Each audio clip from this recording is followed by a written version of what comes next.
Հայաստանը պետք է ունենա արհեստական բանականության, այսինքն AI գործարան։ Իշխանությունը վախեցնում է, ասում է, թե իրենք չընտրվեն, ապա նման բաներ տեղի չեն ունենա։ Ես երաշխավորված եմ ասում, որ իմ վարչապետության ժամանակ այս հարցերը պետական քաղաքականության առաջնային ուղղություններ են լինելու։ Մենք պահպանելու ենք բոլոր միջազգային պարտավորությունները, զարգացնելու, խորացնելու ենք հարաբերությունները այս բոլոր հարցերով Ամերիկայի, մյուս բոլոր երկրների հետ։ Մենք Հայաստանի կրթական համակարգում, համալսարաններում, քոլեջներում, դպրոցներում անելու են կրթական ծրագրերի փոփոխություններ, մեր երիտասարդների, մեր երեխաների կրթության մեջ ենք այս ամենը ներդնելու։ Օգտագործելու ենք այս համակարգերը նաև մեր երկրում, ճանապարհային երթևեկության, անվտանգության հարցերում, գյուղատնտեսության մեջ, արդյունաբերության մեջ,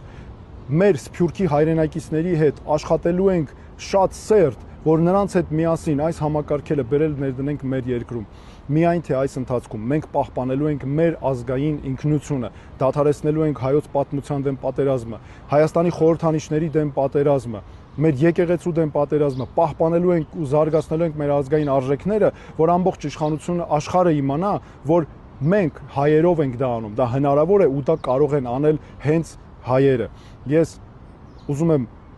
մեր երիտասարդներին դիմել, բոլոր բնակավարի մասնագետներին, մեր ամբողջ ժողովրդին, սա ինձ համար կարևորագույն նաև գաղափարական հարց է մեր երկրի զարգացման համար։ Խնդրում եմ միայն վստահեք ինձ, վստահեք մեզ, մենք բոլորով ենք այդ ամենը անելու։ 6-րդ համարի քվեաթերթիկն է մերը